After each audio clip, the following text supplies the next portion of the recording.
Good morning everyone. Welcome to Pioneer Convent School, 11th Standard Psychology. The chapter is going on learning, and in this chapter, in this video today, we will learn about skill learning.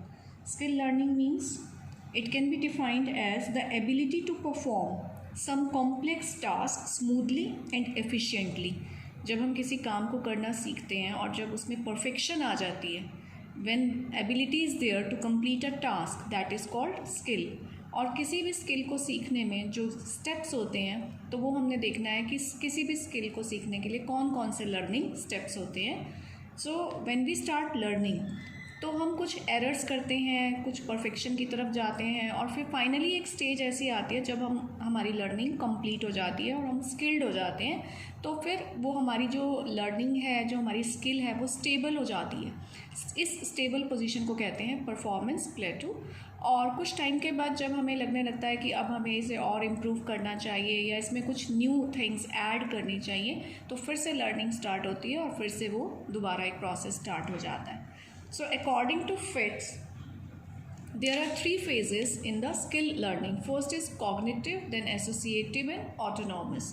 So let's see कि इन सभी stages में हमारे जो mind के functions हैं वो कैसे work करते हैं. बिकॉज ईच फेज और stage of skill learning involves different types of mental process. Means her phase में जो हमारे मेंटल प्रोसेसेस होते हैं वो बहुत अलग होते हैं.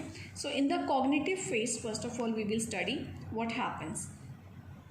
यहाँ पे लर्नर को अंडरस्टैंड करना होता है और मेमोराइज करना होता है इंस्ट्रक्शंस को. जो भी इंस्ट्रक्टर है या ट्रेनर है जिससे लर्नर सीख रहा है, वो ट्रेनर की या इंस्ट्रक्टर की इंस्ट्रक्शंस को पहले तो अंडरस्टैंड करता है, बहुत कंसंट्रेशन के साथ उसे सुनता है, फिर मेमोराइज उन इंस्ट्रक्शंस को वो याद रखता है. यहाँ पे जो माइंड है वो सबसे ज़्यादा एक्टिव होता है क्योंकि ये लर्निंग की स्टार्टिंग है और यहाँ पे उसे सारी इंस्ट्रक्शंस को, सारे प्रोसेस को मेमोराइज करना होता है.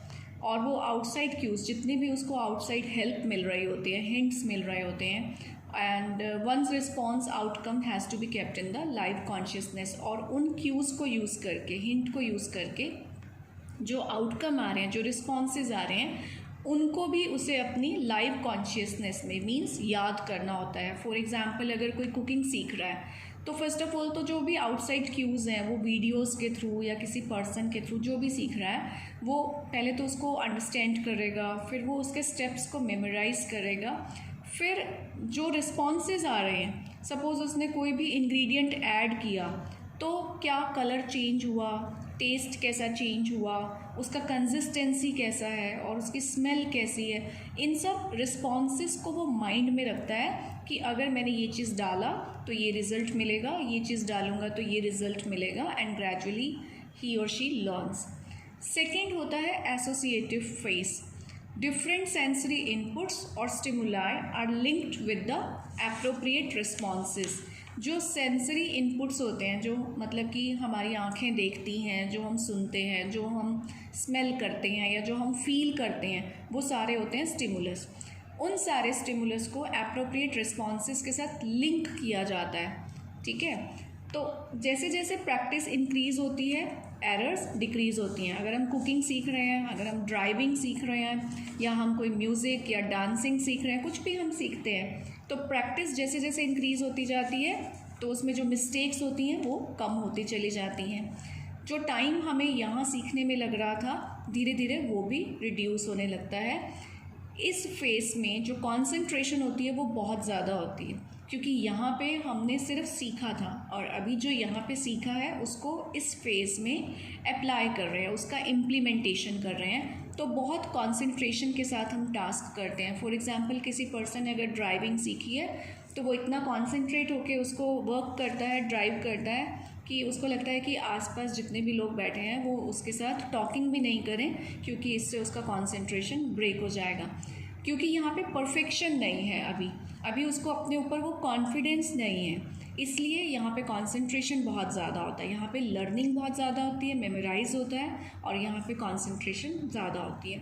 थर्ड फेज हो जाता है ऑटोनॉमस फेज. नेम से ही क्लियर हो रहा है, जब वर्क में ऑटोमेटिसिटी आ जाए, जब ऑटोमेटिकली वर्क होने लग जाए, मीन्स अटेंशनल डिमांड डिक्रीज़ हो जाए. यहाँ पे अटेंशन बहुत ज़्यादा था लर्निंग पे, यहाँ पे अटेंशन ज़्यादा था इम्प्लीमेंटेशन पे, और यहाँ पे अटेंशन डिमांड डिक्रीज़ हो जाएगी, क्योंकि जब हम किसी काम को सीख जाते हैं तो हमारी जो बॉडी है उस वर्क को नेचुरली करने लगती है, हमें उतना अटेंशन नहीं देना पड़ता। जैसे यहाँ ड्राइविंग कर रहे हैं तो बहुत कॉन्सेंट्रेशन है, किसी से बात करना भी अच्छा नहीं लगता, लेकिन जब हमें बहुत अच्छे से ड्राइविंग आ जाती है तो हम फ़ोन भी रिसीव कर लेते हैं, हम आसपास के लोगों से बातें करते हुए भी ड्राइविंग करते हैं, मीन्स बॉडी ऑटोमेटिकली उस काम को करने लग जाती है। Interferences created by outside factors decreases. जो आउटसाइड फैक्टर्स होते हैं, जैसे कि अगर कोई हॉर्न भी बजाता है ना, पहले जब हम सीख रहे थे एक हॉर्न से भी हम डिस्टर्ब हो जाते हैं, लेकिन जब हम सीख जाते हैं तो जो बाहर के इंटरफेरेंसेस होती हैं वो हमें डिस्टर्ब नहीं करती हैं, हमारी परफेक्शन कंटिन्यू रहती है। स्किल परफॉर्मेंस अटेन ऑटोमेसिटी, ये हमने अभी यहाँ पे क्लियर किया कि ऑटोमेटिसिटी वर्ड है, ये मेसिटी नहीं है, दैट इज़ ऑटोमेटिसिटी। ऑटोमेटिसिटी हमारी अटेन हो जाती है, बॉडी ऑटोमेटिकली उस काम को करने लगती है। अब कोई पर्सन किचन में जो कुकिंग कर रहा है, जब वो स्टार्टिंग में कुकिंग करता है तो वो बहुत कंसंट्रेशन के साथ करता है कि कोई इंग्रेडिएंट हम भूल नहीं जाएं, कोई इंग्रेडिएंट ज़्यादा नहीं डल जाए, कुछ कम नहीं हो जाए, गैस को कितना रखना है। लेकिन जब हम सीख जाते हैं तो हम और भी बहुत सारे काम के साथ साथ उस काम को भी परफेक्टली कर लेते हैं। Minimal demand of conscious effort, यहाँ पे कॉन्शियस एफर्ट कम हो जाता है, सेम मीनिंग है, अनकॉन्शियसली भी हम उस काम को परफेक्टली करते रहते हैं। लेकिन इसमें जो ट्रांजिशन होता है, जब हम एक फेज़ से दूसरे फेज़ में जाते हैं तो उस ट्रांजिशन में एक चीज़ क्लियर है कि जितनी ज़्यादा हम प्रैक्टिस करते हैं स्किल लर्निंग उतनी फास्ट, उतनी ही ज़्यादा अच्छे से हो जाती है। तो मीनिंग ये है कि practice is the only means of skill learning. कोई भी स्किल अगर हमने डेवलप करनी है तो उसका एक ही तरीका होता है प्रैक्टिस।